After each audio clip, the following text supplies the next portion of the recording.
Hello मेरे प्यारे students, स्वागत है आप सभी का आपके अपने यूट्यूब चैनल साई-फाई स्टडी में।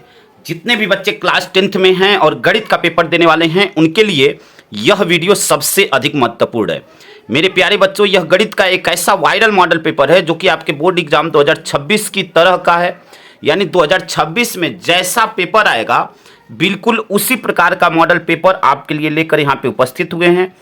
और इसका पेपर कोड आप देख सकते हैं 822 HB, और इस कोड नंबर का पेपर बच्चों सबसे अधिक वायरल है। ठीक है, और यह जो पेपर आपका है बिल्कुल वैसा ही है जैसा बिल्कुल 2026 का पेपर आपको देखने को मिलेगा। अगर इस पेपर को आप कर लेते हैं तो निश्चित रूप से आप अपने बोर्ड एग्जाम में 90% प्रश्नों को आप आसानी से हल कर पाएंगे। और यहाँ पे एक एक प्रश्न को सॉल्यूशन सहित हम लोग यहाँ पे समझने वाले हैं बच्चों। ठीक है, जितने भी प्रश्न इस मॉडल पेपर में दिए गए हैं उन सभी प्रश्नों को हम लोग आंसर सहित पूरा समझने वाले हैं। एक एक प्रश्न को ध्यानपूर्वक समझिएगा। साथ ही साथ आपको यह बता दें कि मॉडल पेपर करने के फायदे क्या होते हैं। तो बच्चों, जब भी आप मॉडल पेपर करते हैं तो आपको यह पता चल जाता है कि कौन से चैप्टर से 6 नंबर का क्वेश्चन पूछेगा, कौन से चैप्टर से 4 नंबर का पूछेगा। ठीक है, कौन सा चैप्टर आपके लिए सबसे अधिक महत्वपूर्ण है, किस प्रकार का प्रश्न 2026 में पूछा जाएगा, यानी प्रश्न हार्ड होंगे कि आसान होंगे, किस प्रकार के प्रश्नों की सारी चीज़ें आपको पता चल जाती हैं और उससे आपको प्रश्न हल करने में आपको आसानी होती है। दूसरा फायदा यह होता है कि आपको कुछ क्वेश्चन ऐसे होते हैं जो बिल्कुल एज इट इज आपके एग्जाम में रिपीट हो जाते हैं। ठीक है, तो पूरा पैटर्न आपको पता चल जाता है एग्जाम का, जिससे आपको पेपर में आसानी हो जाती है। और समय कैसे मैनेजमेंट करते हैं, यानी मैथ के पेपर में अक्सर आपको समय कम पड़ जाता है, तो समय कैसे मैनेज करेंगे वो सारी चीज़ें आपको पता चल जाएगा। तो चलिए वीडियो को स्टार्ट करते हैं बच्चों। यहाँ पे आप जानते हैं कि आपका जो पेपर होगा वह 70 नंबर का पेपर होगा। ठीक है, परीक्षा में आपको एडमिट कार्ड लेकर जाना है। यहाँ पे आपको अपना सही रोल नंबर और यहाँ पे नाम लिखना है। ठीक है, बोर्ड द्वारा जो समय निर्धारित किया गया है 3 घंटे 15 मिनट का बच्चों समय निर्धारित किया गया है। और बोर्ड द्वारा आपके लिए कुछ निर्देश भी दिए गए हैं जिसका पालन आपको अपनी परीक्षा में करना है। तो यह सभी निर्देश हैं जिसको आप स्क्रीनशॉट लेकर आप इसे पढ़ सकते हैं। ठीक है, आप स्क्रीनशॉट ले लीजिए, सभी निर्देशों को पढ़ लीजिएगा, क्योंकि किसी भी पेपर को करने से पहले उसका निर्देश आपको पता होना चाहिए। ठीक है, तो यह आई होप कि आप स्क्रीनशॉट ले लिए होंगे। अब यहाँ से देखिए बच्चों, आपका चालू होता है खंड अ। ठीक है, और खंड अ में जितने भी प्रश्न होंगे वे सभी आपके बहुविकल्पी प्रश्न होते हैं। क्या होते हैं? बहुविकल्पी प्रश्न होते हैं। ठीक है, तो यहाँ पे खंड अ के प्रश्नों को चलिए हल करते हैं। यहाँ पे आप देख सकते हैं पहला ही प्रश्न, ये आपका खंड अ और बहुविकल्पी प्रश्न। ठीक है, प्रश्न नंबर 1 है 731 बटे में 625 के दशमलव प्रसार में अंकों की संख्या होगी। ठीक है, यहाँ पे 4 ऑप्शन आपको दिए गए हैं। तो देखिए, जब भी यहाँ पे प्रश्न को हम लोग बहुत हल नहीं करेंगे, बस इसको ऐसे समझ लेंगे कि देखिए 731 बटे में 625 है, 731 बटे में 625। ठीक है, इसको जब आप भाग देंगे तो यह आपका आता है 1.1696। तो दशमलव प्रसार का मतलब दशमलव के बाद आप देख रहे हैं कितनी संख्याएं 4 हैं। तो यहाँ पे आपका ऑप्शन नंबर डी इस प्रश्न का राइट आंसर हो जाएगा। 1 नंबर के लिए प्रश्न आपकी परीक्षा में पूछा गया है। ठीक है, अगला प्रश्न, प्रश्न नंबर 2 है बच्चों कि बिंदुओं XY और -x -y के बीच की दूरी होगी। यहाँ पे 4 ऑप्शन दिए गए हैं। तो चलिए इस प्रश्न को हल करके देखते हैं कि कौन सा ऑप्शन आपका राइट होगा। तो चलिए इस प्रश्न को हल कर लेते हैं। इसके लिए एक रफ पेज ले लेते हैं और इस पर हल करके देखते हैं कि कौन सा ऑप्शन आपका राइट होगा। देखिए यहाँ पे आपका प्रश्न नंबर 2, और यहाँ पे जो बिंदु आपको दिए गए हैं XY और -x -y आप देख सकते हैं। ठीक है ना, यहाँ पे कौन कौन से बिंदु हैं? XY और -x और -y। ठीक है, ये आपके बिंदु दिए गए हैं। अब यहाँ पे 2 बिंदुओं के बीच की दूरी पूछ रहा है यहाँ पे। ठीक है, तो उन बिंदुओं के बीच की दूरी को हम d से प्रदर्शित करते हैं। तो d बराबर हो जाएगा यहाँ पे x1। यहाँ पे देखिए, ये आपका x1 होता है, या आपका y1 होता है, या आपका x2 होता है, या y2 होता है। तो रूट में होता है x2 - x1 का होल स्क्वायर। तो x2 का मान है -x -x1, x1 का मान x, इसका whole square, plus y2 - y1 का होल स्क्वायर, y2 का मान -y और y1 का मान भी y। ठीक है, इसका होल स्क्वायर।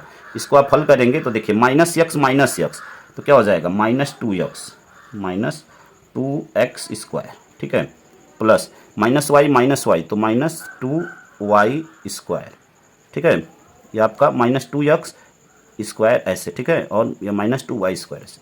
ठीक, अब यहाँ से जब स्क्वायर का हम यूज करेंगे तो यह क्या हो जाएगा? 4 हो जाएगा। ठीक है ना, 2 का स्क्वायर 4, और यह जो माइनस है वो प्लस में बदल जाएगा, क्योंकि स्क्वायर करने पर इसका 2 बार गुणा करेंगे तो प्लस में हो जाएगा, ये भी प्लस में हो जाएगा। तो ये हो जाएगा आपका 4x स्क्वायर, और यह भी हो जाएगा आपका 4y स्क्वायर, और यहाँ पे रूट। ठीक है ना बच्चों, अब यहाँ से क्या करेंगे, 4 कॉमन लेंगे और 4 को हम रूट से बाहर करेंगे।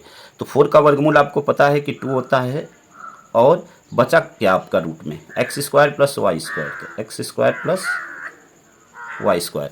ठीक है, यही आपका क्या हो जाएगा, आंसर हो जाएगा 2 root x square plus Y square. अब ऑप्शन की तरफ चलते हैं, देखते हैं कौन सा ऑप्शन आपका राइट है। तो यहाँ पे देखिए 2 root x square y square option number C में आया हुआ है, तो यह ऑप्शन आपका राइट हो जाएगा। आई होप कि यहाँ तक के प्रश्नों को बच्चों आप अच्छी तरह समझ गए होंगे। चलिए अगले प्रश्न की तरफ बढ़ते हैं। अगला प्रश्न आपका प्रश्न नंबर 3 है, भाज्य, भाजक, भागफल और शेषफल में संबंध होगा। यहाँ पे 4 ऑप्शन दिए गए हैं और 1 नंबर के लिए यह प्रश्न आपसे पूछा गया है। ठीक है, तो देखिए बच्चों, भाज्य, भाजक, भागफल और शेषफल में जो संबंध होता है, यह आप क्लास 4th 5th में भाग को चेक करना सीखे होंगे, जिसमें आपका फार्मूला होता था। देखिए यहाँ पे फार्मूला लिख रहे हैं, फिर ऑप्शन को मैच करेंगे। फार्मूला होता है आपका कि भाज्य बराबर होता है आपका भाजक गुणे में भागफल, ठीक है, और प्लस में शेषफल, यह आपका फार्मूला होता है। अब कौन सा ऑप्शन इसको मैच कर रहा है, वही आपका राइट आंसर हो जाएगा। तो यहाँ पे कौन से ऑप्शन में, देखिए भाज्य यहाँ पे भी है, तो यहाँ पे यह मैच नहीं कर रहा है। अब यहाँ पे भी भाज्य पहले लिखा हुआ है, भाजक, भागफल और शेषफल, तो यह वाला ऑप्शन आपका मैच कर रहा है, तो यह राइट आंसर हो जाएगा। ठीक है, यह फार्मूला आप क्लास 4th 5th में ही पढ़ चुके हैं। भाग को कैसे चेक करते हैं, या चेक करने वाला ही फार्मूला है, वही आपका संबंध पूछ रहा है। आई होप कि इस प्रश्न को आप अच्छी तरह समझ गए होंगे। अगले प्रश्न की तरफ बढ़ते हैं बच्चों। अगला प्रश्न आपका प्रश्न नंबर 4 है कि रैखिक समीकरण x + 2y + 5 = 0 तथा -3x - 6y + 1 = 0 के युग्म का हल होगा। ठीक है, अब यहाँ पे 4 ऑप्शन आपको दिख रहे हैं, यहाँ पे हल करके हम लोग देखेंगे कि कौन सा ऑप्शन इसका राइट होगा। तो चलिए इसके लिए एक रफ पेज ले लेते हैं बच्चों, और फिर उस पर इस प्रश्न को हल करते हैं। अब प्रत्येक प्रश्न 1 नंबर का है, जैसा कि आप देख पा रहे हैं। यहाँ पे भी देखिए यह प्रश्न आपका 1 नंबर का है, यानी जितने भी बहुविकल्पी प्रश्न होंगे बच्चों, वे सभी आपके 1 नंबर के होंगे। ठीक है, तो चलिए यहाँ पे चौथे प्रश्न को हल करके देखते हैं कि कौन सा ऑप्शन इसका राइट होगा। यहाँ पे सबसे पहले जो समीकरण दिया गया है, समीकरण लिख लेते हैं, x + 2y + 5 = 0, और दूसरा समीकरण है -3x - 6y + 1 = 0। ठीक है, अब यहाँ पे हम लोग a1 a2, ठीक है, b1 b2 c1 c2 का मान ज्ञात करेंगे, और उस मान को कैसे ज्ञात करेंगे, यह आपका ax + by + c = 0, यानी यहाँ पे 1 1 लगा देंगे। ऐसे ही इसका कंपेयर करेंगे तो हमें a1 b1 c1 और a2 b2 c2 का मान ज्ञात हो जाएगा। तो a1 के स्थान पे देखिए यहाँ पे x वाले में क्या है, कुछ नहीं है, तो 1 है। ठीक है, तो यहाँ पे हो जाएगा a1 = 1, b1 बराबर आपका 2 और c1 = 5, c1 = 5। ऐसे यहाँ पे भी इसी को जब 2 कर देंगे तो यहाँ से अगला मान हमें मिल जाएगा। तो अगला मान क्या मिलेगा, देखिए a2 = -3, ठीक है ना, b2 = -6, b2 = -6 और c2 = 1। अब यहाँ से आपका फार्मूला होता है, देखिए a1 बटे में a2 बराबर b1 बटे में b2 बराबर c1 बटे में c2। अब यह कंडीशन चेक करना है कि अगर यह किस रूप के कंडीशन को यह फॉलो करता है, उसके हिसाब से ही इसका आंसर आएगा। ठीक है, तो अब इसके कंडीशन को हम लोग चेक करते हैं। यहाँ पे सभी मानों को रखते हैं। यहाँ पे देखिए a1 का मान है 1, तो यहाँ पे आ गया 1, a2 का मान है -3, तो यह हो गया -3, b1 का मान आप देख रहे हैं 2 और b2 का मान -6, तो b2 का मान -6। ठीक है, यहाँ पे देखिए c1 का मान है 5, ठीक है ना, c1 का मान है 5 और c2 का मान है 1, तो 5 बटे में 1। अब यहाँ पे देखिए इसको आप कट करेंगे तो यह आपका क्या हो जा रहा है आपका, यानी यह दोनों तो बराबर मिले, यानी -1 बटे में 3 बराबर -1 बटे में 3, और यह आपका = 5 बटे में 1। अब देखिए यह जो कंडीशन होती है बच्चों, यानी इस कंडीशन में जब भी आपका a1 बटे में a2 = b1 बटे में b2 = c1 बटे में c2 होगा, जैसा कि यह कंडीशन आपको दिख रही है, तो उस कंडीशन में समीकरण का कोई हल नहीं होता है। ठीक है, अब यहाँ पे ऑप्शन में देखते हैं कि क्या ऑप्शन में है, समीकरण का कोई हल नहीं दिया हुआ है, तो यहाँ पे बोला उपयुक्त में से कोई नहीं, यह ऑप्शन आपका राइट हो जाएगा। ठीक है, अगर इन ऑप्शन में यह रहता है कि समीकरण का कोई हल नहीं है तो वह ऑप्शन आपका राइट होता, लेकिन वो ऑप्शन दिया नहीं है तो उपयुक्त में से कोई नहीं, यह आपका राइट आंसर हो जाएगा। आई होप कि इस प्रश्न को आप अच्छी तरह समझ गए होंगे बच्चों। चलिए अगले प्रश्न की तरफ बढ़ते हैं। अगला प्रश्न आपका प्रश्न नंबर 5। प्रश्न नंबर 5 है आपका समांतर श्रेणी -5 -1 3 7 का सारवंतर होगा। ठीक है, और यहाँ पे 4 ऑप्शन आपको दिए गए हैं। चलिए इस प्रश्न को हल करते हैं। देखिए सारवंतर के लिए बच्चों करते क्या है समझिएगा, यहाँ पे यहीं पे आपको हल करके हम बता देते हैं। यह आपका पहला पद है या दूसरा पद है, यानी जस्ट बाद वाले पद में से उसके पीछे वाले पद को माइनस कर देते हैं, वही आपका सारवंतर हो जाता है। ठीक है, किसी भी जस्ट पीछे वाले पद में से, कोई जरूरी नहीं कि इसमें से इसी को, आप इसमें से इसको भी कर सकते हैं या इसमें से इसको भी कर सकते हैं, किसी में से किसी को करेंगे आपका सारवंतर हो जाएगा। ठीक है, यहाँ पे देखिए हम माइनस करते हैं, यहाँ पे बाद वाले पद में से जस्ट उसके पीछे वाले पद को माइनस कर देते हैं। ठीक है, तो देखिए -1 यह है आपका -1 और माइनस, और यह माइनस में 5। ठीक है, इसको आप हल करेंगे तो -1 माइनस माइनस मिलकर प्लस हो जाएगा, ये आपका 5 में से बन गया 4। तो यहाँ पे आप देख रहे हैं कि 4 ऑप्शन आया, आंसर आया हुआ है। 4 ऑप्शन कौन से में ऑप्शन में है, डी में है, तो ये आपका राइट आंसर हो जाएगा। 1 नंबर के लिए प्रश्न आपसे पूछा गया। अगला प्रश्न प्रश्न नंबर 6। प्रश्न नंबर 6 क्या है बच्चों, चलिए इस प्रश्न को देखते हैं। प्रश्न नंबर 6 है कि द्विघात समीकरण ax² + bx + c = 0 का विविधकर होगा।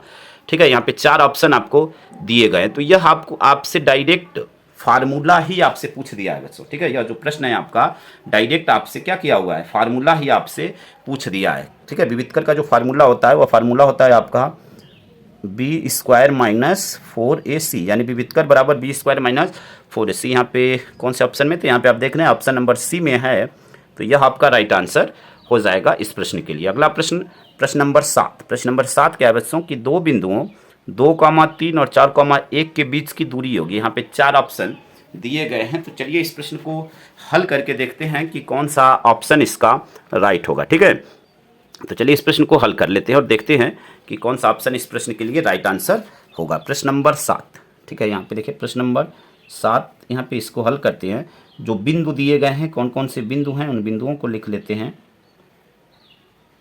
बिंदु आपके दिए गए हैं 2,3 और 4,1, यह बिंदु दिए गए। जैसा कि हमने पीछे भी बताया है, यह आपका x1 है, यह y1 है, यह आपका x2 है और यह y2 है। ठीक है, दो बिंदुओं के बीच की दूरी d से प्रदर्शित करेंगे। फार्मूला होता है आपका x2 - x1 का whole square plus y2 - y1 का होल स्क्वायर। x2 का मान है 4 - 2 इसका whole square plus y2 - y1, तो 1 - y2 हो गया, y1 का मान 3 इसका होल स्क्वायर। अब इसी को हल कर लेना है। 4 में से 2 गया 2, तो 2 का स्क्वायर हो जाएगा 4, और यहाँ पे देखिए 3 में से 1 गया जाएगा तो 2 होगा, माइनस में 2 होगा, माइनस में 2 का स्क्वायर 4 हो जाएगा और वह प्लस में हो जाएगा। ठीक है, अब यहाँ पे हम लोग क्या करेंगे, ये आपका आ गया √8, रूट में क्या आ गया 8 आ गया। ठीक है, तो ये आपका √8 का जब आप गुणनखंड करेंगे तो 2 दूनी 4 दूनी 8, 2 दूनी 4 दूनी 8, यहाँ से आप जोड़ा बनाएंगे तो एक 2 हमें बाहर मिल जाएगा, यानी 2√2। अब यहाँ पे देखिए कि कौन से ऑप्शन में यह मिल रहा है, तो यहाँ पे आप देख रहे हैं कि ऑप्शन नंबर बी में आपका यह मिल रहा है, तो यह आपका राइट आंसर हो जाएगा इस प्रश्न के लिए। आई होप कि यहाँ तक के प्रश्नों को बच्चों आप अच्छी तरह समझ गए होंगे। चलिए अगले प्रश्न की तरफ बढ़ते हैं। अगला प्रश्न प्रश्न नंबर 8। प्रश्न नंबर 8 है कि यदि द्विघात समीकरण 3x² - 12x + m = 0 के मूल बराबर हैं तो m का मान ज्ञात कीजिए। ठीक है, 1 नंबर के लिए यह प्रश्न है, आप देख सकते हैं बहुत ही महत्वपूर्ण प्रश्न है और हर साल इस प्रकार का प्रश्न आपसे पूछा ही जाता है। बच्चों इस मॉडल पेपर में जितने भी प्रश्न लिए गए हैं सभी आपके बोर्ड एग्जाम के लिए बहुत ही अत्यधिक महत्वपूर्ण है, इसलिए पूरे प्रश्न पत्र को आपको आंसर सहित समझा रहा हूँ। एक एक प्रश्न को बिल्कुल नोट कर लीजिएगा क्योंकि सभी प्रश्न आपके एग्जाम में देखने को मिल सकते हैं। ठीक है, यहाँ पे देखिए प्रश्न नंबर 8। चलिए इस प्रश्न को हल कर लेते हैं। समीकरण आपका दिया हुआ है बच्चों यहाँ पे कि 3x² - 12x + m = 0। ठीक है, इसकी तुलना हम लोग करेंगे किससे, ax², यह मानक समीकरण होता है bx + c = 0 से। तो a के स्थान पे देखिए x² कैंसिल आउट, a के स्थान पे क्या मिलेगा 3, तो a बराबर हो जाएगा 3, b बराबर हो जाएगा, यहाँ पे देखिए चिन्ह सहित लेंगे माइनस में 12 और c बराबर हो जाएगा m। ठीक है, और आपसे क्या पूछ रहा है, मूल बराबर हैं, तो मूल बराबर के लिए कंडीशन क्या होती है कि b² - 4ac = 0 होता है, या मूल बराबर के लिए कंडीशन होती है। अब यहाँ पे b का मान क्या है, माइनस में 12, तो माइनस में 12 का स्क्वायर माइनस 4a, a का मान है 3 और c का मान है m, और यह बराबर है 0 के।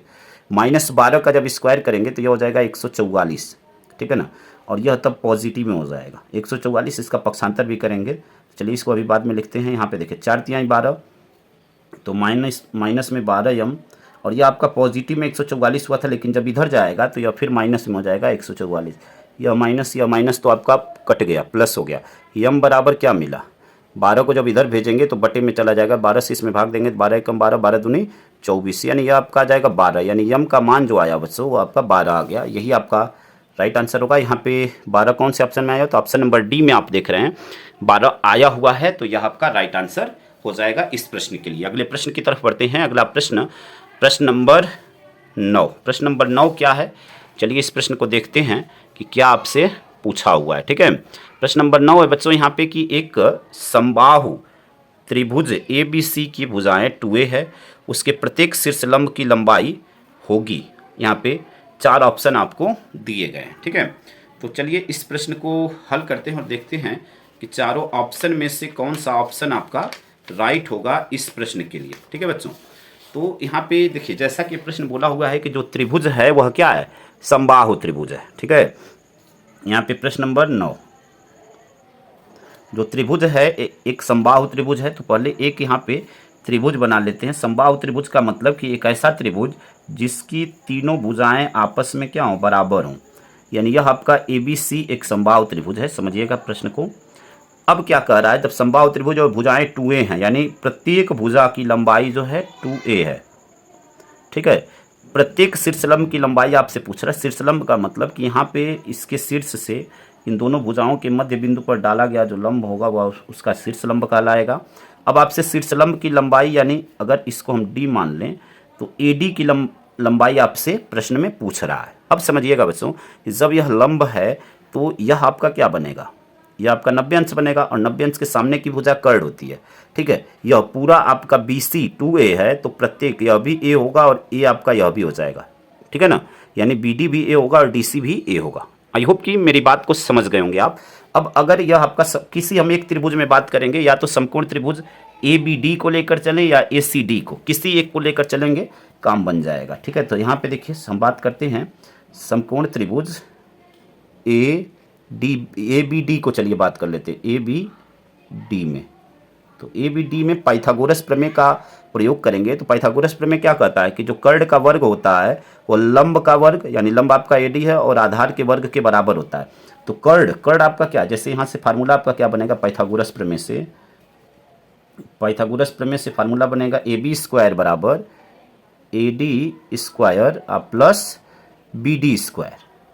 ठीक है, BD²। अब हमें किसका मान चाहिए, AD का ही मान हमें चाहिए। तो चलिए मान पहले रखिए, फिर AD का मान निकालते हैं। ठीक है ना, तो AB का मान क्या है आपका, AB का मान है 2a, तो यह हो जाएगा आपका 2a का स्क्वायर बराबर AD²। तो इसको ऐसे ही रखेंगे क्योंकि इसका मान ज्ञात करना है। BD का मान है a, तो यह हो गया आपका a²।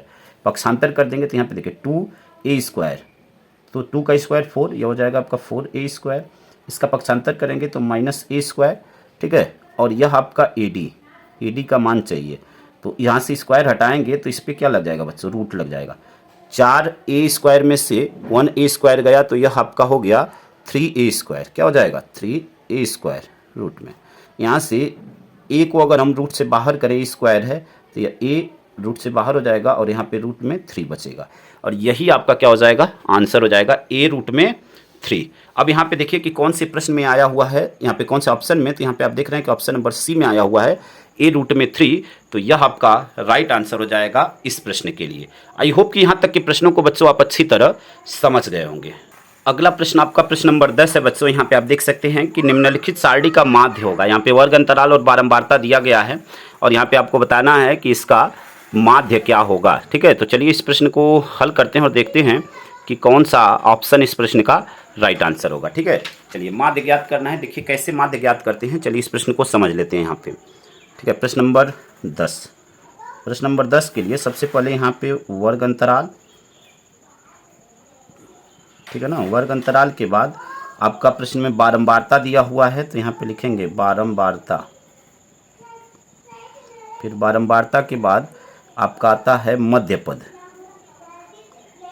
मध्य पद, और मध्य पद के बाद आता है, देखिए बारंबारता को f से प्रदर्शित करते हैं, इसको x से, तो यहाँ पे आता है f गुणे x। अब यहाँ पे सभी को लिख लेते हैं। देखिए सभी को वर्ग अंतराल आपका क्या है, 1 से 3, 3 से 5, 5 से 7, 7 से 9, 9 से 11। तो यहाँ पे देखिए 1 से 3, 3 से 5, फिर 5 से 7, 7 से 9 और 9 से 11। ठीक है, बारंबारता क्या दिया हुआ है, 3 2 4 2। यहाँ पे देखिए 3 2 4 2 3। ठीक है, 3 2 4 2 3, 3 2 4 2 3। अब यहाँ से देखिए ये आपका मध्य पद कैसे निकालेंगे समझिएगा। मध्य पद के लिए इन दोनों को जोड़कर 2 से भाग दे देंगे, तो 3 और 1 4, 4 में 2 से भाग देंगे तो आ जाएगा आपका 2, 5 और 3 8, 8 में 2 से भाग देंगे तो 4, 7 5 12 6, यानी इसके बीच में 2 2 का गैप आएगा।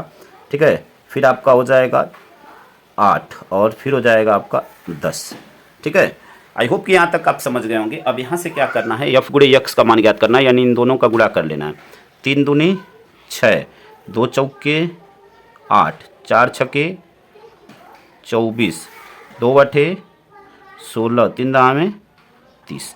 यह हो गया। यहाँ से निकालेंगे, इन सभी को ऐड करेंगे तो वह मान आपका होता है सिग्मा fx।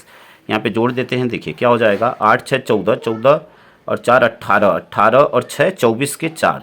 ठीक है, 2 हासिल और 2 1 3 3 6 और 2 8, 84 हो गया। यहाँ पे इसको हम ऐड करते हैं तो यह होता है आपका सिग्मा एफ। ऐड करिए, 3 2 5, 5 4 9, 9 2 11, 11 और 3 14। अब माध्य बराबर, देखिए फार्मूला क्या होता है कि माध्य बराबर होता है सिग्मा एफ एक्स बटे में सिग्मा एफ। ये आपका फार्मूला होता है। सिग्मा एफ एक्स की वैल्यू आप देख रहे हैं 84 है और सिग्मा एफ की वैल्यू 14, 14 छाक 84, यानी माध्य बराबर हो जाएगा 6। ठीक है, माध्य बराबर क्या हो जाएगा 6। तो अब यहाँ पे ऑप्शन में देखते हैं कि कौन से ऑप्शन में 6 आया हुआ है। तो यहाँ पे आप देख रहे हैं ऑप्शन नंबर डी में आया हुआ है, तो ये आपका राइट आंसर हो जाएगा इस प्रश्न के लिए। आई होप कि यहाँ तक के प्रश्नों को बच्चों आप अच्छी तरह समझ गए होंगे। चलिए अगले प्रश्न की तरफ बढ़ते हैं। अगला प्रश्न आपका प्रश्न नंबर 11। प्रश्न नंबर 11 आप देख सकते हैं क्या है कि साइन 27 अंश बटे में कॉस 63 अंश का मान होगा। 4 ऑप्शन यहाँ पे दिए गए। तो चलिए इस प्रश्न को हल करते हैं और देखते हैं कि कौन सा ऑप्शन आपका इस प्रश्न के लिए राइट आंसर होगा। ठीक है, चलिए इसके लिए एक रफ पेज ले लेते हैं, या चलिए यहीं पे हल करके आपको दिखा देते हैं। यहाँ पे स्पेस है, यहीं पे देखिए इसको हम लोग क्या लिख सकते हैं बच्चों, यहाँ पे साइन 27 अंश। ठीक है, और यहाँ पे हम इसको क्या लिख सकते हैं, कॉस, देखिए समझिएगा ध्यान से, यहाँ पे कॉस 90 में से अगर हम 63, 90 में से हम 27 माइनस करें तो हमें 63 मिलेगा। यानी इस 63 को हम क्या करें, 90 माइनस 27 लिख सकते हैं। यानी 90 में से 27 को घटाएंगे तो 63 आएगा। आई होप कि मेरी बात को आप समझ गए होंगे। यानी इस एंगल को हम 90 माइनस 27 के रूप में लिख लिए। अब इससे फ़ायदा क्या होगा यह समझिएगा। कॉस 90 अंश, एक फार्मूला होता है आपका कि कॉस 90 अंश माइनस थीटा, और यह होता है आपका साइन थीटा। ठीक है, यहाँ पे भी आप उसी रूप में देख रहे हैं, थीटा के स्थान पे 27 डिग्री है तो उसको हम साइन थीटा लिख लेंगे। यानी यह आपका हो जाएगा साइन 27 डिग्री बटे में यह भी आपका हो जाएगा साइन 27 डिग्री। यह आपका कट जाएगा, 1 आ जाएगा। तो यहाँ पे देखिए 1 कौन से ऑप्शन में है, तो यहाँ पे आप देख रहे हैं ऑप्शन नंबर फर्स्ट में आया हुआ है। तो यह आपका राइट आंसर हो जाएगा इस प्रश्न के लिए। आई होप कि यहाँ तक के प्रश्नों को बच्चों आप अच्छी तरह समझ गए होंगे। चलिए अगले प्रश्न की तरफ बढ़ते हैं। अगला प्रश्न आपका प्रश्न नंबर 12 है। यहाँ पे देखिए प्रश्न नंबर 12 क्या कह रहा है कि कॉस ए बराबर √3/2 हो तो साइन 2a का मान होगा। यहाँ पे 4 ऑप्शन आपको दिए गए हैं। चलिए इस प्रश्न को हल करके देखते हैं कि कौन सा ऑप्शन इस प्रश्न का राइट आंसर होगा। ठीक है, 1 नंबर के लिए सभी प्रश्न हैं, जैसा कि आप देख पा रहे हैं। प्रत्येक प्रश्न बच्चों आपका 1 नंबर का है। ठीक है, चलिए इस प्रश्न को हल करते हैं। एक रफ पेज ले लेते हैं और यहाँ पे हल करके देखते हैं कि कौन सा ऑप्शन इसका राइट होगा। ठीक है, प्रश्न नंबर 12 के लिए, तो प्रश्न नंबर 12 के लिए आप देख पा रहे हैं यहाँ पे कॉस ए बराबर आपको दिया हुआ है, क्या दिया हुआ है कि कॉस ए बराबर √3/2, √3/2। अब देखिए कि आपको यह देखना है कि √3/2 कॉस किसका मान होता है। तो आप कहेंगे कि कॉस यहाँ पे 30 अंश का मान आपका रूट में 3/2 होता है। ठीक है ना, कॉस 30 अंश का मान रूट में 3/2 होता है। तो यहाँ पे लिखेंगे कॉस 30 अंश। ठीक है, कॉस 30 अंश। अब यहाँ पे देखिए कंपेयर करेंगे तो कॉस से कॉस कट जाएगा, ए बराबर क्या मिलेगा हमें, ए बराबर मिल जाएगा 30 अंश। ठीक है, ए बराबर 30 अंश मिलेगा, हमें मान किसका निकालना है, साइन 2a का। तो साइन 2a यानी इसको जब हम लिखेंगे तो साइन 2 मल्टीप्लाई ए की वैल्यू क्या है 30। अब यह आपका हो जाएगा साइन 60, क्या हो जाएगा साइन 60, और साइन 60 की वैल्यू क्या होती है, रूट में 3/2 होती है। तो यहाँ पे आप देखिए कौन से ऑप्शन में आया हुआ है, यहाँ पे रूट में 3/2 ऑप्शन नंबर डी में आया हुआ है। तो यह आपका राइट आंसर हो जाएगा इस प्रश्न का। अगले प्रश्न की तरफ बढ़ते हैं। अगला प्रश्न आपका प्रश्न नंबर 13। प्रश्न नंबर 13 है बच्चों कि 1 + tan स्क्वायर ए बटे में 1 + cot स्क्वायर ए का मान होगा। यहाँ पे 4 ऑप्शन दिए गए हैं, तो चलिए इस प्रश्न को हल करके देखते हैं कि कौन सा ऑप्शन इसका राइट होगा। देखिए इस प्रश्न को हल करने के लिए सबसे आसान तरीका हम आपको बताते हैं। देखिए क्या करना है, यहाँ पे अंश तो जो लिखा हुआ है उसको लिख लीजिए वैसे ही, ठीक है। हर को क्या करिए, यहाँ पे 1 प्लस, यहाँ पे देखिए कॉट स्क्वायर ए लिखा हुआ है तो कॉट को tan के रूप में लिख लीजिए। तो कॉट ए बराबर होगा 1/tan है, स्क्वायर है तो स्क्वायर लगा देंगे, यानी यह आपका हो जाएगा 1/tan स्क्वायर ए। ठीक है, अब इसको और सरल करेंगे तो यह आपका क्या हो जाएगा 1 + tan स्क्वायर ए बटे में इस एलसीएम ले लीजिए, tan स्क्वायर ए एलसीएम हो जाएगा, यानी इसका इसमें गुणा हो जाएगा। तो यह आपका हो जाएगा tan स्क्वायर ए + 1 और बटे में tan स्क्वायर ए, यह आपका हो जाएगा। ठीक है, अब इसको जब आप सॉल्व करेंगे तो यह जो tan स्क्वायर ए है वह ऊपर चला जाएगा, यानी यह आपका हो जाएगा tan स्क्वायर ए और यह क्या हो जाएगा 1 + tan स्क्वायर ए। ठीक है, और बटे में इसको आप tan स्क्वायर ए + 1 है तो इसको भी 1 + tan स्क्वायर ए आप लिख सकते हैं। ठीक है, इसको भी लिख सकते हैं। अब यहाँ से यह तो कट गया, बचा क्या tan स्क्वायर ए। यहाँ पे देखिए कौन से ऑप्शन में आया हुआ है, ऑप्शन नंबर डी में आया हुआ है। तो यह आपका राइट आंसर हो जाएगा इस प्रश्न के लिए। आई होप कि यहाँ तक के प्रश्नों को आप अच्छी तरह समझ गए होंगे बच्चों। चलिए अगले प्रश्न की तरफ बढ़ते हैं। अगला प्रश्न आपका प्रश्न नंबर 14। प्रश्न नंबर 14 देखिए आपसे क्या कह रहा है। प्रश्न नंबर 14 आपसे कह रहा है बच्चों यहाँ पे कि साइन 2a = 2 sin a सत्य होगा जब a बराबर है। तो यहाँ पे तो आपको सीधा ऑप्शन की तरफ ही चलना है। ठीक है, अब यहाँ पे ऑप्शन की तरफ आपको चलना है और देखना है कि कौन सा ऑप्शन इस प्रश्न का राइट आंसर होगा। ठीक है, तो पहले ये ऑप्शन को चेक करेंगे। वैसे आंसर आपका पहला ये ऑप्शन होगा भी, कैसे होगा यह आपको समझा देते हैं। देखिए यहाँ पे जब साइन के स्थान पे 0 अंश रखेंगे आप, ठीक है ना, यहाँ पे साइन के स्थान पे 0 अंश रखेंगे तो यहाँ पे देखिए, यहाँ पे जब 0 रखेंगे आप ए के स्थान पे, बोला हुआ है ना 2 sin a, जब ए बराबर है यानी ए का मान क्या होगा, तो यह दोनों बराबर हो जाएंगे। तो ए के स्थान पे यहाँ पे अगर 0 रखेंगे तो साइन 0 हो जाएगा। ठीक है, और साइन 0 की वैल्यू क्या होती है, 0 होती है। तो यह वाला पक्ष तो 0 हो जाएगा। यहाँ पे जब आप रखेंगे 2 sin, तो यहाँ पे इसकी भी वैल्यू 0 रखेंगे तो यह 0 हो जाएगा। 0 में 2 का मल्टीप्लाई तो यह भी 0 हो जाएगा। ठीक है, बाकी कोई भी मान रखेंगे तो दोनों आपस में बराबर नहीं होंगे। यानी कहने का मतलब क्या हुआ कि साइन 2a, तो साइन 2 × 0, ठीक है 0 डिग्री, ठीक है, बराबर 2 sin 0 डिग्री। तो यहाँ पे यह आपका गुणा होगा, साइन 0 हो जाएगा। साइन 0 की वैल्यू 0 और यहाँ पे साइन 0 की वैल्यू 0, उसका मल्टीप्लाई 2 में तो यह भी 0।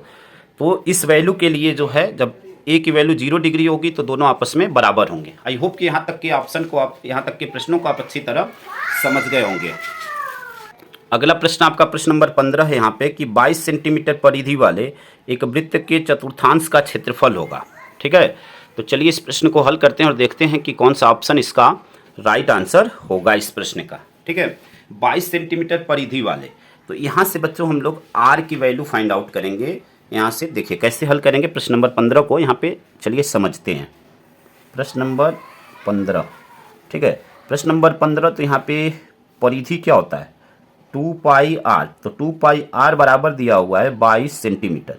यहाँ से r की वैल्यू निकालनी है, तो r की वैल्यू निकालते हैं यहाँ से, तो क्या हो जाएगा आपका r की वैल्यू यहाँ पे देखिए 2 × 22/7 × r बराबर 22। ठीक है, यहाँ से r की वैल्यू के लिए हम निकालेंगे तो यह हो जाएगा 22 × 7 और यह 2 और 22 कहाँ चला जाएगा बटे में, यानी 2 × 22, 22 से 22 कट गया और 2 से, चलिए इसको ऐसे ही रहने देते हैं, यह आपका हो जाएगा 7/2, यानी r की वैल्यू हो गई 7/2। आई होप कि इस लाइन को समझ गए होंगे। यहाँ पे 2 × पाई का मान 22/7 या r, यहाँ से तिरछा गुणा कर दिए तो 22 गुणे 7 और इन दोनों का पक्षांतर के थे बटे में चले आए, 22 से 22 कट गया, 7 बटे में 2 आ गया आपका। आर की वैल्यू ये आपका सेंटीमीटर में आएगा। अब आपसे पूछा हुआ चतुर्थांश का क्षेत्रफल, तो आप जानते हैं कि किसी भी वृत्त का, अगर यह आपका वृत्त है, समझिएगा इस बात को, और इसको 4 भागों में करें ऐसे, तो प्रत्येक चतुर्थांश आपके 90 डिग्री के होंगे, प्रत्येक 90 डिग्री के, और चारों मिलाकर 360 के। तो यहाँ से आपको यहाँ पे बोला हुआ ना एक वृत्त के चतुर्थांश का, यानी थीटा का मान 90 डिग्री हो गया, किसी एक ही चतुर्थांश का पूछ रहा है। ठीक है, अब क्षेत्रफल क्या हो जाएगा, वृत्त के क्षेत्रफल का फार्मूला। ठीक है ना, यहाँ से आपको फार्मूला लगा देना है और वैल्यू फाइंड आउट कर लेनी है। इसका जो सूत्र होगा, आपका सूत्र होता है आपका थीटा बटे में 360 और गुणे में पाई आर स्क्वायर। ठीक है, अब यहाँ से मान रखिए तो 90 डिग्री बटे में 360 डिग्री, पाई का मान आपका हो जाएगा 22 बटे में 7 और आर का मान हो जाएगा 7 बटे में 2 है, स्क्वायर है तो यह आपका 49 और 2 का स्क्वायर 4 हो जाएगा। ठीक है, अब यहाँ से देखिए यह दोनों कट जाएंगे तो ये आपका 4 हो जाएगा, 0 0 कट गया, 9 चौके 36, 4 हो गया।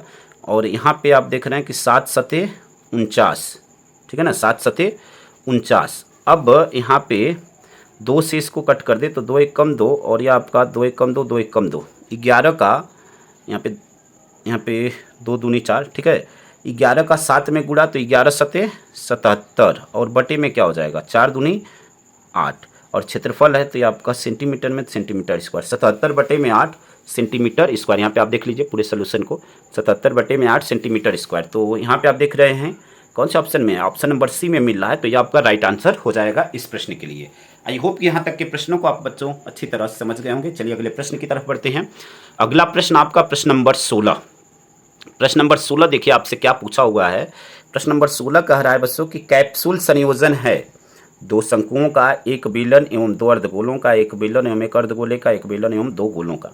कैप्सूल संयोजन का मतलब क्या है, जब आप अपने एक्सरसाइज के प्रश्नों को आप हल करेंगे तो आपको कुछ इस प्रकार का प्रश्न आपको दिया गया होगा कि एक कैप्सूल है, ठीक है, देखिए कुछ ऐसा इस शेप बनता है कैप्सूल का, ठीक, जो कि यहाँ से यहाँ तक की एरिया जो होती है, ये वाली एरिया जो है, यह आपका बेलन होता है और इधर जो है यह 2 अर्धगोले इसमें लगे होते हैं। तो अब जहाँ पे आपको 1 बेलन और 2 अर्धगोले मिलेंगे वही आपका क्या हो जाएगा, कैप्सूल संयोजन हो जाएगा। तो यहाँ पे आप देख रहे हैं ऑप्शन नंबर बी में कि 1 बेलन और 2 अर्धगोले, कैप्सूल आपका इसी शेप में होता है, ठीक है। तो 1 बेलन और 2 अर्धगोले, यही आपका राइट आंसर हो जाएगा, ऑप्शन नंबर बी इसका राइट होगा, ठीक है। आई होप यहाँ तक के प्रश्नों को आप अच्छी तरह समझ गए होंगे। चलिए अगले प्रश्न की तरफ बढ़ते हैं। अगला प्रश्न प्रश्न नंबर 17।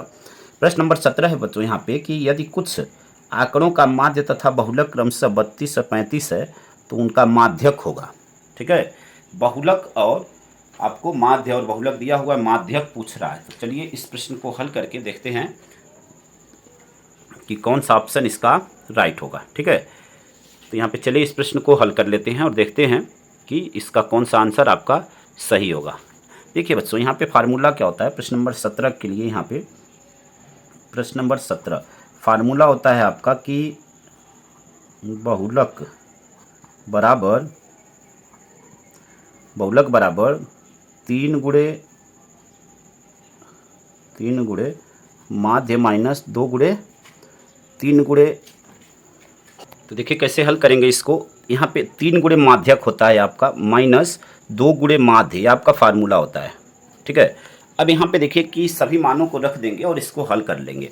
तो यह मान आप देख रहे हैं कि यह मान आपका बहुलक है और यह जो मान है आपका वह माध्य है, ठीक है। अब यहाँ पे मान रखते हैं तो बहुलक का मान आपका दिया हुआ है 35, बहुलक का मान है 35, इसका मान तो आपको निकालना ही है, ठीक है ना। तो यह आपका 3 गुणे माध्यक, इसको शॉर्ट में ऐसे लिख लेते हैं, माइनस 2 गुणे माध्य। तो 2 गुणे माध्य का मान है आप देख रहे हैं 32, तो यहाँ पे हो जाएगा 32, 32 दूनी 64, इधर पक्षांतर कर देंगे तो 35 और 64 ये आपका हो जाएगा 99।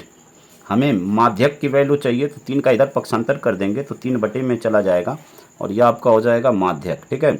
यहाँ पे भाग दे देंगे, 3 3 के 9, 3 3 के 9, यानी माध्यक या माध्यिका जो होगा वो आपका 33 आएगा इस प्रश्न के लिए, ठीक है। तो यहाँ पे देखते हैं कि कौन से ऑप्शन में है। तो यहाँ पे आप देख रहे हैं ऑप्शन नंबर डी में है, यहाँ पे 1 नंबर आपको इस प्रश्न के लिए मिलेगा। चलिए अगले प्रश्न की तरफ बढ़ते हैं। अगला प्रश्न प्रश्न नंबर 18। प्रश्न नंबर 18 है बच्चों यहाँ पे कि निम्नलिखित बारंबारता सरणी का बहुलक वर्ग होगा। यहाँ पे 4 ऑप्शन दिए गए हैं। अब यहाँ पे देखना है कि कौन सा ऑप्शन आपका राइट होगा। देखिए बच्चों कि यह जो प्रश्न है आपका, इससे आसान आपके पेपर में कोई प्रश्न ही नहीं होगा जब भी आपसे बहुलक वर्ग पूछ ले। क्यों, आपको बताते हैं। सबसे पहले जब भी आपसे बहुलक वर्ग पूछे बच्चों, तो आपको क्या करना है, सबसे पहले आपको देखना है कि यहाँ पे जो बारंबारता दी गई है उसमें सबसे बड़ा मान कौन सा है। तो यहाँ पे आप कहेंगे कि यहाँ पे जो 19 है यानी 19 जो है, यह सबसे बड़ी बारंबारता यहाँ पे आप देख सकते हैं। और जब यह सबसे बड़ी बारंबारता है तो इसका जो वर्ग अंतराल होगा, यानी इस लाइन का जो वर्ग अंतराल होगा, जैसा कि यहाँ पे 15 और 20 को आप देख रहे हैं, वह आपका कहलाता है बहुलक वर्ग। क्या कहलाता है, बहुलक वर्ग। और यही आपका आंसर हो जाएगा 15 20, ऑप्शन नंबर बी में मिल रहा है। तो यह ऑप्शन आपका क्या हो जाएगा बच्चों, राइट आंसर हो जाएगा इस प्रश्न के लिए। आई होप कि यहाँ तक के प्रश्नों को आप अच्छी तरह समझ गए होंगे। चलिए अगले प्रश्न की तरफ बढ़ते हैं बच्चों। अगला प्रश्न आपका प्रश्न नंबर 19 है। यहाँ पे देखिए प्रश्न नंबर 19 आपसे क्या कह रहा है कि दो पासों को एक साथ उछालने पर दोनों पासों पर प्राप्त संख्याओं का योगफल 10 होने की प्रायिकता होगी। यहाँ पे 4 ऑप्शन दिए गए हैं। अब यहाँ पे देखना है कि कौन सा ऑप्शन इस प्रश्न का राइट आंसर होगा। तो चलिए इस प्रश्न को हल कर लेते हैं बच्चों। यहाँ पे देखिए प्रश्न नंबर 19 में क्या कह रहा है समझिएगा।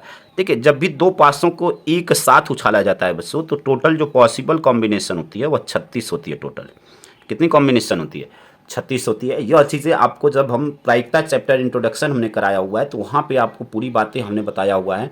अगर उस वीडियो को आप नहीं देखे हुए हैं तो एक बार डिस्क्रिप्शन में आपको लिंक मिल जाएगा, वहाँ से उस वीडियो को एक बार जरूर देखें।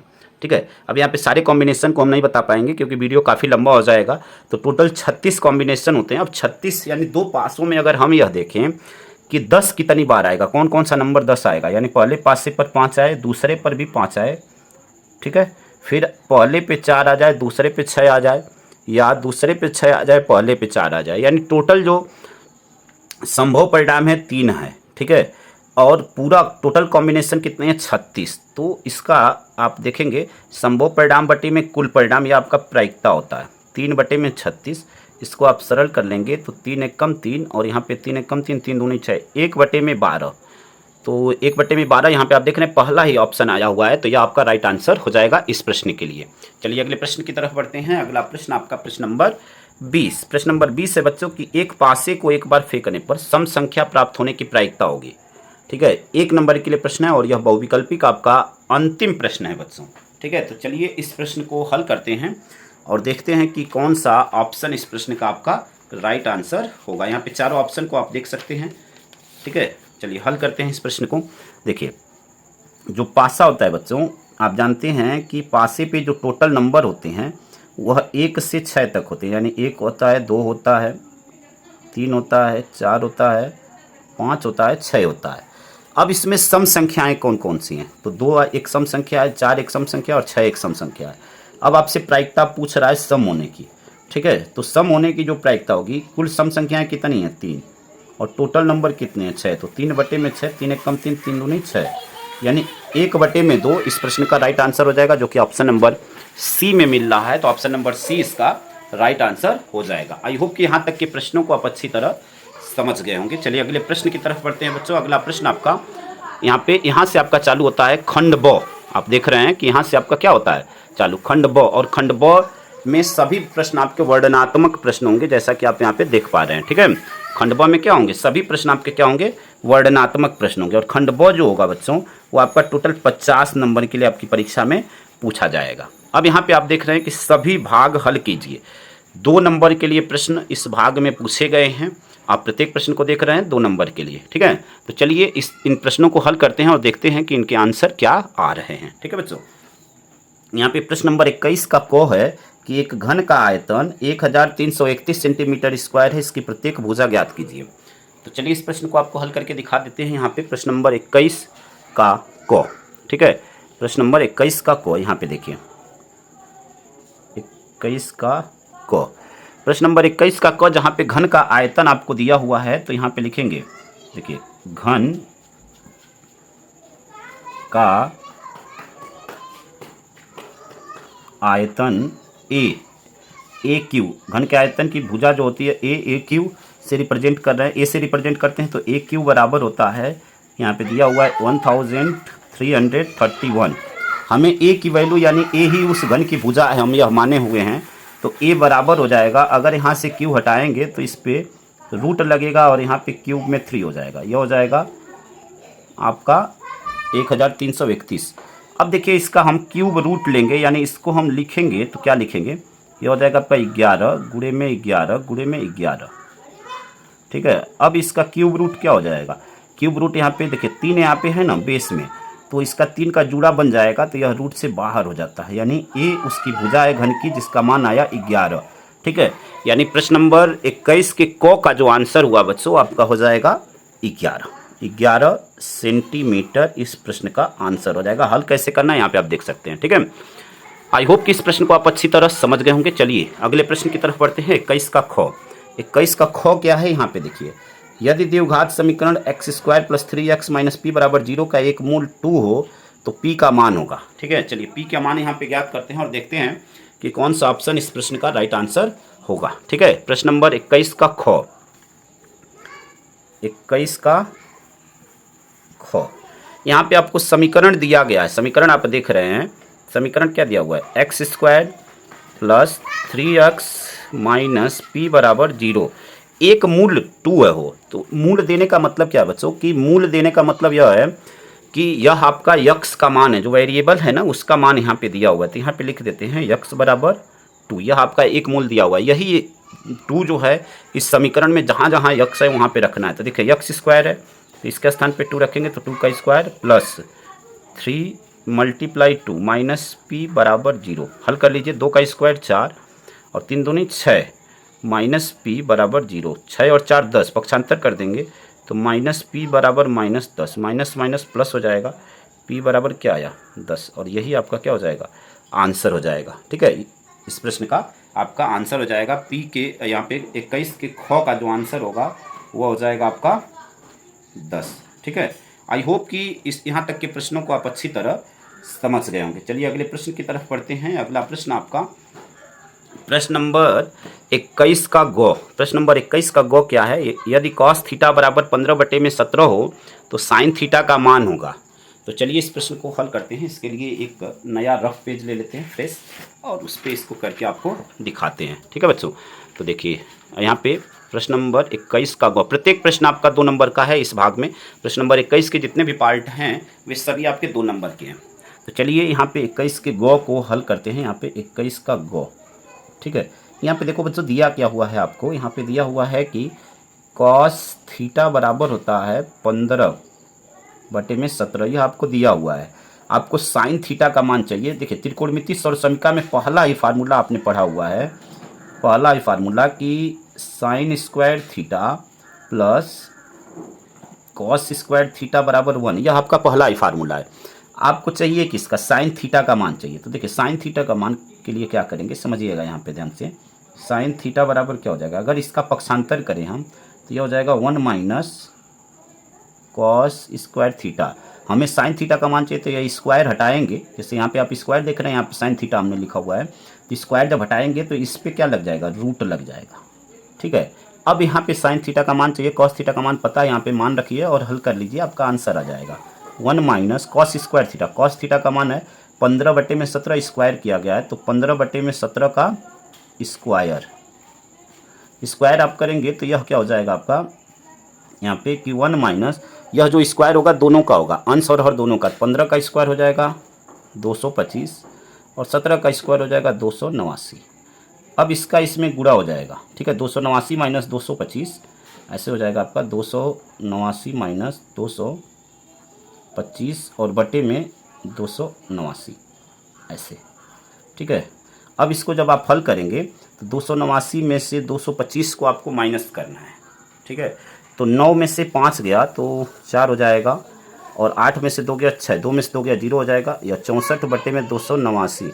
इस पे रूट लगाएंगे, इसका वर्गमूल लेंगे तो 64 का वर्गमूल हो जाएगा 8 और 289 का वर्गमूल हो जाएगा 17, यानी 8/17 यह आपका गौ वाले का आंसर आ जाएगा। यहाँ पे देखिए इस प्रश्न का जो आंसर आएगा 8/17, ठीक है। और पिछले प्रश्न का आंसर हमने वहाँ पे लिखा नहीं है, पी का मान आपका आया था पी का मान आया था 10, यानी इस प्रश्न का जो आंसर आएगा वो आएगा आपका 10, पी बराबर 10। ठीक है, तो यहाँ आपका ग तक के प्रश्न आपके हो गए। चलिए अगले प्रश्न की तरफ बढ़ते हैं। अगला प्रश्न आपका प्रश्न नंबर 21 का घ। प्रश्न नंबर 21 का घ है बच्चों कि निम्नलिखित बारंबारता सारणी का माध्य ज्ञात कीजिए।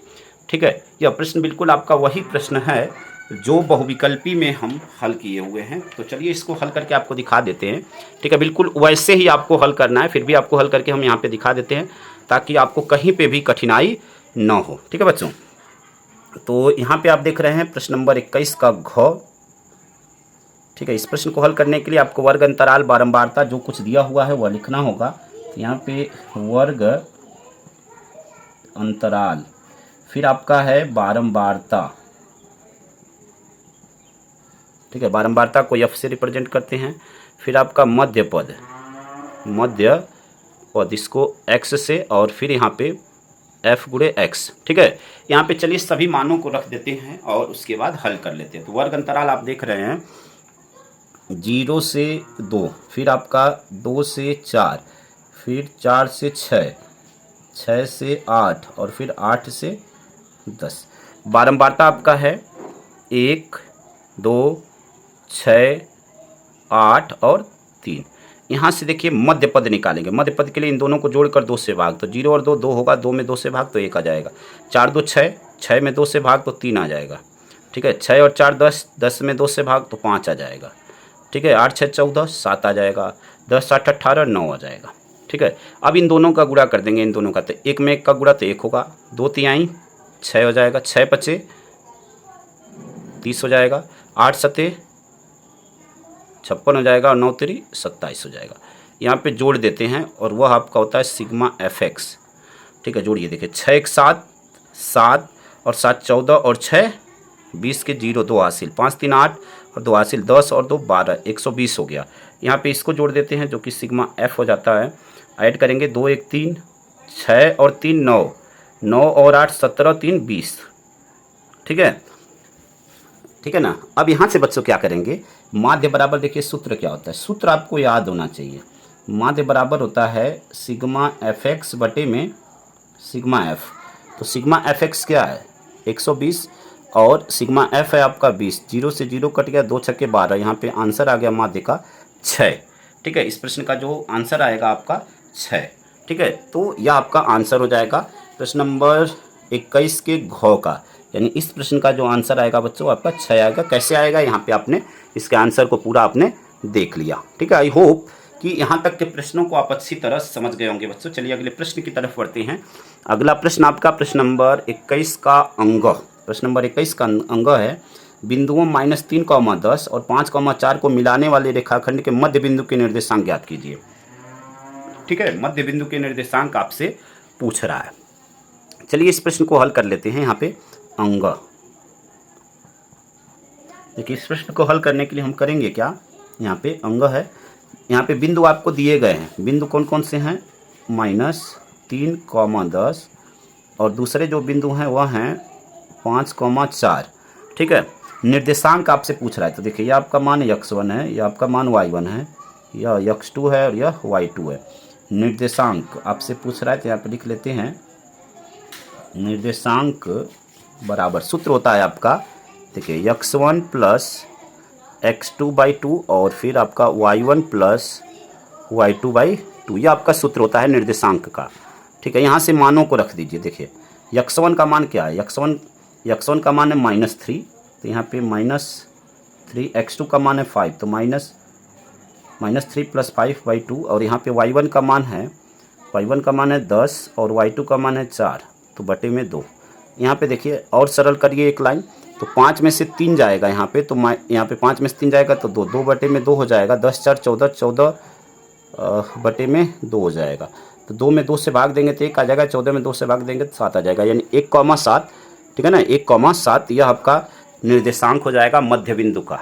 ठीक है, अब यहाँ पे देखिए आंसर क्या आ जाएगा, निर्देशांक यहाँ पे 1,7, यह आपका इस प्रश्न का राइट आंसर हो जाएगा।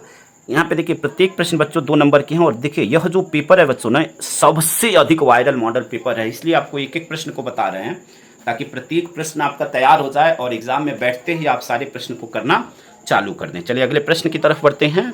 अगला प्रश्न आपका प्रश्न नंबर 21 और 21 का चौ, और यह आपका 21 का अंतिम प्रश्न है। यहाँ पे देखिए क्या पूछा हुआ है चौ वाला, कि यदि बिंदुओं -1, -3 तथा x, y के बीच की दूरी 13 मात्रक है तो x का मान ज्ञात कीजिए। ठीक है, तो चलिए इस प्रश्न को हल करते हैं और देखते हैं कि कौन सा क्या इसका आंसर आएगा। चलिए इसके लिए एक पेज ले लेते हैं और फिर प्रश्न को हल करते हैं बच्चों। देखिए प्रश्न नंबर 21 का चौ, यहाँ पे चौ वाले प्रश्न को हल करते हैं और देखते हैं। यहाँ पे देखिए बिंदु क्या दिया हुआ है। सबसे पहले जो बिंदु है वह है -1, -3 और दूसरा जो बिंदु है वह है x, 9। ठीक है, यहाँ पे दूरी जो दिया हुआ है वह दिया हुआ है 13 मात्रक। ठीक है, 13 मात्रक। ठीक, अब यहाँ पे जो आपको यह दिया हुआ है x1 है, या आपका y1 है, या आपका x2 है और या आपका y2 है। ठीक है ना, यहाँ पे दूरी आपसे बोला हुआ है d बराबर, सूत्र होता है आपका यहाँ पे x2 - x1 का होल स्क्वायर। तो x2 का मान है x, x माइनस x1 का मान है -1 और सूत्र में भी माइनस है तो यह प्लस हो जाएगा इसका whole square, plus y2 - y1, तो y2 का मान है 9 माइनस y1 का मान है -3 तो यह प्लस हो जाएगा इसका होल स्क्वायर। यहाँ पे दूरी जो है d जो है दूरी है तो उसका भी मान रख देंगे, तो यहाँ पे हमने रख दिया 13। अब इसको हम लोग तोड़ लेंगे। ठीक है ना, या चलिए एक लाइन और सरल कर लेते हैं। तो x + 1 का होल स्क्वायर, 9 और 3 12 का स्क्वायर हो जाएगा 144। ठीक है बच्चों, यहाँ पे सबसे पहले हमें इस रूट को हटाना होगा। तो रूट को हटाने के लिए दोनों पक्षों का वर्ग करना होगा। ठीक है ना, वर्ग करेंगे तो 13 का वर्ग और इधर वर्ग करेंगे तो यह रूट हट जाएगा। आप लिख लीजिएगा दोनों पक्षों का वर्ग करने पर। अब यह आपका a + b के होल स्क्वायर के रूप में दिख रहा है। यहाँ पे a की वैल्यू है x और b की वैल्यू है 1। फार्मूला क्या होता है a² + b² + 2ab, तो उसके रूप में तोड़ लेंगे। तो x² + 1 का स्क्वायर 1 ही रहेगा, प्लस 2ab यानी 2x और 1 तो 2x ही होगा, प्लस 144 जो कि यह आपका बचा हुआ है। ठीक है, यहाँ पे 13 का स्क्वायर क्या हो जाएगा 169।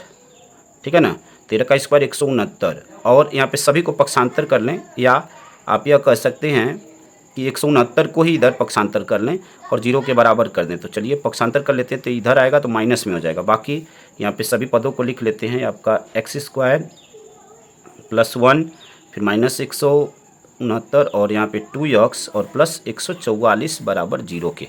ठीक है ना, अब इसी को हल करना है बच्चों। ठीक है, इसी को क्या करना है, हल करना है। अब यहाँ पे हल करते हैं तो देखिए क्या हो जाएगा आपका, यहाँ पे x² + 2x, यहाँ पे 144 और 1 145 हो जाएगा। 169 में से 145 को माइनस करेंगे। यहाँ पे देखिए 144 और 1 145। अब 145 में से आप किसको माइनस करेंगे, 169 को।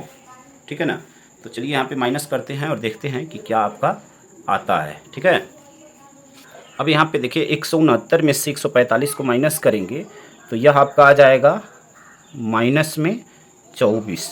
ठीक है ना, आप माइनस करके चेक कर सकते हैं।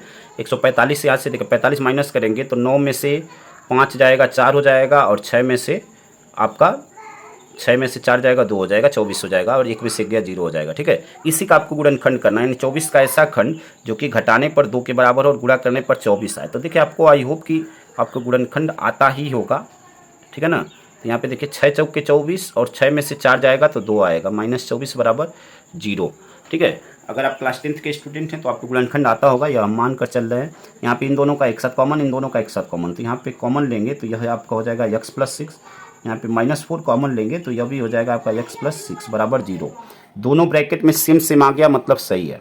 तो यहाँ से आप x + 6 कॉमन ले लीजिए, तो x + 6 यहाँ भी है तो कॉमन हो गया, तो यहाँ से बचा आपका x और यहाँ से बचा -4 बराबर 0। अब इसको क्रमशः 0 के बराबर करिए, यानी x + 6 बराबर 0। तो x बराबर क्या हो जाएगा -6, वैसे यहाँ पे x - 4 बराबर 0, तो x बराबर क्या हो जाएगा 4, यानी x के दो मान आए, एक -6 और एक 4, और यही आपका क्या हो जाएगा आंसर हो जाएगा। आपसे x का मान ही पूछ रहा था तो x का मान ये आ गया और यही आपका क्या हो जाएगा आंसर हो जाएगा इस प्रश्न के लिए। आई होप कि यहाँ तक के प्रश्नों को बच्चों आप अच्छी तरह समझ गए होंगे। चलिए अगले प्रश्न की तरफ बढ़ते हैं। अगला प्रश्न आप यहाँ पे देख सकते हैं कि अगला जो प्रश्न है बच्चों वो आपका 4 नंबर के लिए है। ठीक है, अगला जो प्रश्न है वो आपका 4 नंबर के लिए है। तो यहाँ पे प्रश्न नंबर 22 है कि किन्हीं 5 भागों को हल कीजिए। यानी टोटल प्रश्न नंबर 22 में 6 दिए रहेंगे, 6 में से किसी 5 को आपको हल करना रहेगा जो आपको अच्छी तरह आ रहा हो, ठीक है ना, जो आपको अच्छी तरह आ रहा हो उसमें से किसी 5 को हल करना है। यहाँ पे देखिए 22 का जो क है बच्चों कि 2 ऐसे क्रमागत विषम धनात्मक पूर्णांक ज्ञात कीजिए जिनके वर्गों का योगफल 290 हो। 4 नंबर के लिए प्रश्न है, बहुत ही आसान प्रश्न है बच्चों।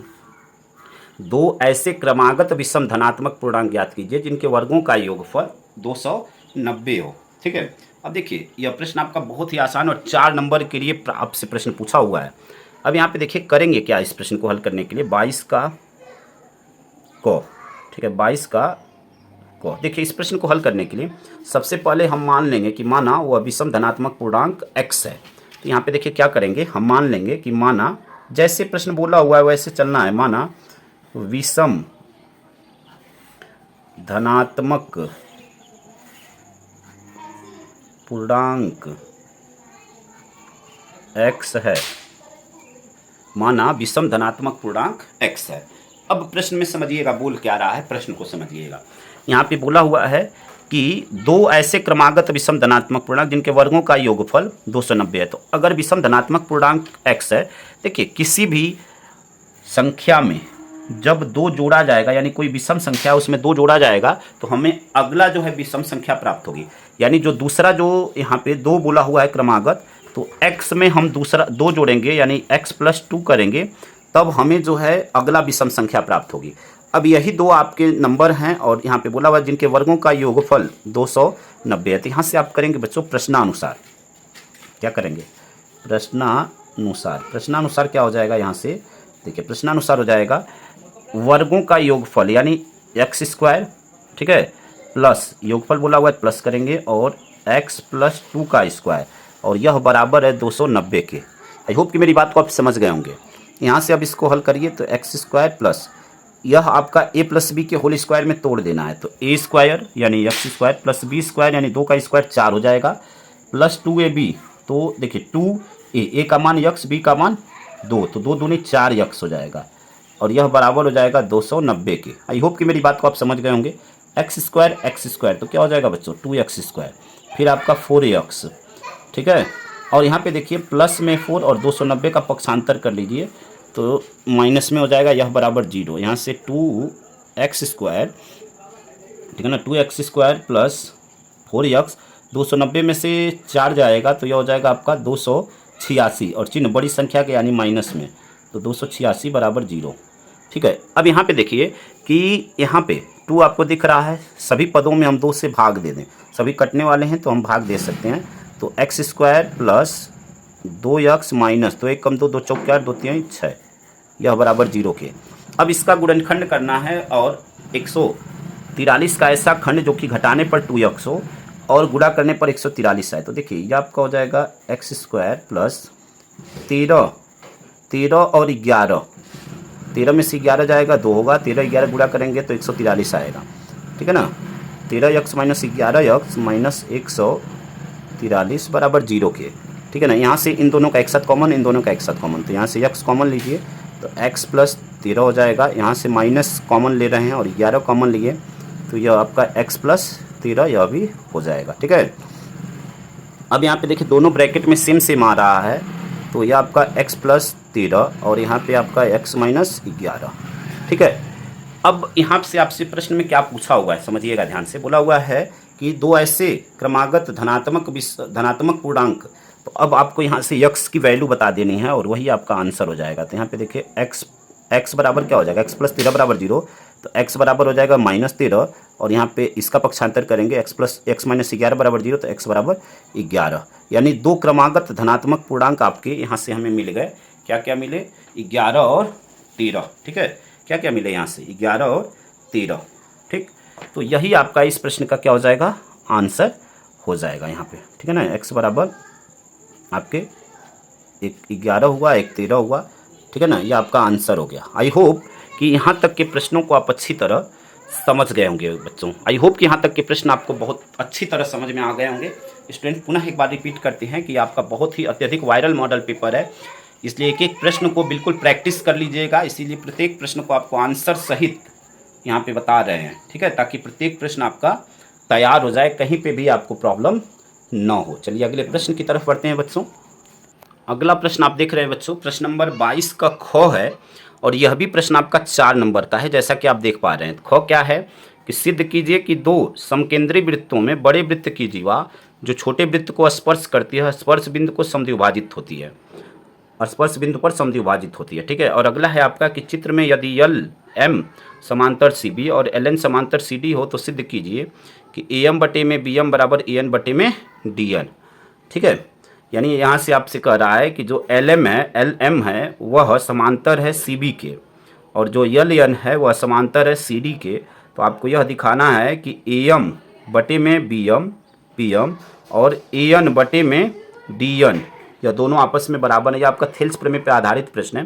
तो देखिए बच्चों, अगर पूरा प्रश्न पत्र हम एक पार्ट में अगर कंप्लीट करेंगे तो वीडियो काफ़ी लंबा हो जाएगा, ठीक है। वीडियो क्या हो जाएगा, काफ़ी लंबा हो जाएगा। तो बाकी के जो बचे हुए प्रश्न है बच्चों उसको हम अगले पार्ट में लेकर आएंगे और अगले पार्ट में पूरे प्रश्न पत्र को कंप्लीट कर देंगे, ठीक है। आई होप कि मेरी बात को आप अच्छी तरह समझ गए होंगे, क्योंकि एक पार्ट में अगर पूरा हम बनाएंगे तो वीडियो काफ़ी लंबा होगा, जो कि अपलोड करने में भी प्रॉब्लम होती है और उसको संभालने में दिक्कत होती है, ठीक है ना। और वीडियो काफ़ी लंबा भी हो जाता है तो उतना जो है स्टोरेज की भी समस्या होती है। तो आई होप कि मेरी बात को आप समझ गए होंगे। तो इस पार्ट में इतना ही। बाकी के जो बचे हुए प्रश्न हैं आप सभी प्रश्नों को देख सकते हैं। उन सभी प्रश्नों को हम अगले भाग में लेकर आएंगे और अगले भाग में पूरे प्रश्न पत्रों को हम यहाँ पे खत्म करेंगे, यानी बाकी के जो बचे हुए प्रश्न हैं उन सभी प्रश्नों को उसमें कंप्लीट करेंगे, ठीक है। यहाँ पे आप देख सकते हैं ये सभी प्रश्न आपके 6 नंबर वाले प्रश्न हैं, आप देख सकते हैं बच्चों, ठीक है। 4 नंबर वाले 22 में हैं और फिर 23 में आपके 6 नंबर वाले प्रश्न हैं। तो इन सभी प्रश्नों को अगले पार्ट में कंप्लीट करेंगे। आई होप कि यह वीडियो आपको अच्छा लगा होगा। वीडियो अच्छा लगा हो तो वीडियो को लाइक शेयर कमेंट करें। चैनल पे नए हैं तो चैनल को जरूर सब्सक्राइब करें और वीडियो को अपने दोस्तों तक अधिक से अधिक मात्रा में शेयर करें ताकि अन्य विद्यार्थियों तक यह वीडियो पहुंच सके। आप सभी विद्यार्थियों को धन्यवाद। जय हिंद, जय भारत, वंदे मातरम।